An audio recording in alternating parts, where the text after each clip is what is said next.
Top quality और consistent performance के लिए सिर्फ सिल्वर पंप नाम याद रखना। દિવસે ને દિવસે પોરબંદર મનપા વિવાદમાં આવે છે।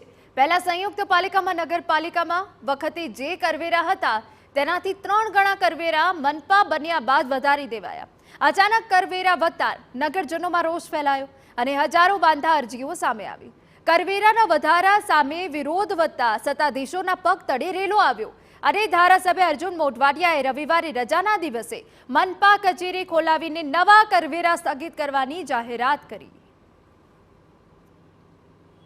તંત્રએ એવો નિર્ણય કર્યો છે કે જે કરવેરામાં વધારો કરવામાં આવ્યો છે એ તમામ કરવેરા સ્થગિત કરવામાં આવ્યા છે અને હવે પછી એક અધિકારીઓની ટીમ બનાવીને બીજી જે નગરપાલિકાઓ છે, મહાનગરપાલિકાઓ છે, જૂનાગઢ, જામનગર, રાજકોટ કે અમદાવાદ, એનો કરવેરાનો અભ્યાસ કરીને પછી એના કરતાં કોઈ કરવેરા વધે નહીં એનો ખ્યાલ રાખીને નવેસરથી કરવેરા અંગેની નિર્ણય કરવામાં આવશે।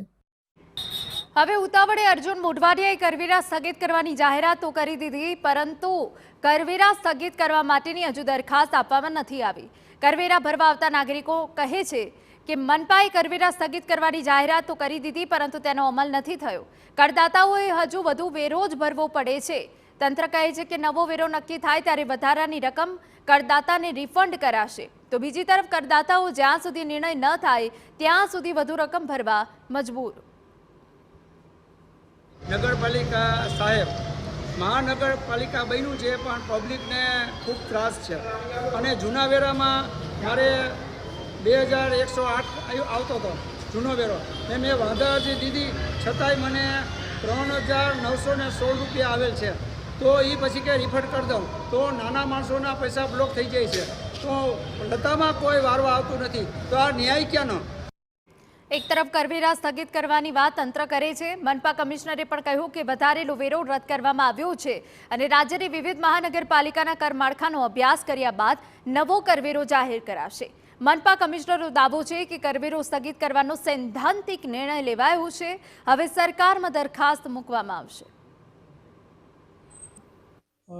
ખાસ સફાઈ વેરો, ખાસ ગટર વેરો, તદુપરાંત જે સામાન્ય ગટર વેરો, સામાન્ય સફાઈ વેરો, સ્ટ્રીટ લાઇટ વેરો, આમાં જે વધારો કરવામાં આવેલો હતો એ વધારો હાલ પૂરતો સ્થગિત કરવા માટે નિર્ણય લેવામાં આવેલો છે અને હવે જે સૈદ્ધાંતિક નિર્ણય લીધેલો છે એના આધારે હવે અન્ય કોર્પોરેશનના જે રેટ્સ છે એની સાથે કમ્પેરિઝન કરી અને લોકોના રાહત મળે અને વેરામાં ઘટાડો થાય માટેની કાર્યવાહી કરવામાં આવનાર છે અને એના સત્તાધિકારી વહીવટદારશ્રી હોય એમને દરખાસ્ત રજૂ કરવામાં આવશે। તો બીજી તરફ કરવેરા અંગે મનપાના સત્તાધીશોના વલણ અંગે વિપક્ષે પર સવાલ ઉઠાવ્યા। વિપક્ષના આક્ષેપ છે કે સત્તાધીશો ઉતાવળે કરવેરા સ્થગિત કરવાની જાહેરાત કરી દીધી, પરંતુ તે માટે કોઈ ઠોસ કાર્યવાહી નથી કરી। કે વેરા સ્થગિત કરવામાં આવ્યા છે એટલે મેં મારા લેટર પેડ ઉપર કમિશનરને પૂછવામાં આવ્યું કે સ્થગિત કર્યા એની મને પરિપત્ર આપો। મહાનગરપાલિકામાં પાસે કંઈ પરિપત્ર છે નહીં, આ વેરા સ્થગિત કર્યા નથી। આજે મેં એમને પૂછ્યું છે કે આ ક્યારે ઘટશે, તો અમે આગળ પ્રક્રિયા કરશું હજી। તો જો પ્રક્રિયા કરવાના હોય તો શા માટે મીડિયામાં એમને આપી દીધું કે સ્થગિત કરવાના છે? જેમ ધારાસભ્યની કોઈ નોંધ ન લેતા હોય, ક્યાંય કોઈ એની વેલ્યુ ન હોય એવું મને લાગી રહ્યું છે। સમાચારમાં આગળ વધી સમાચાર ભરૂચમાંથી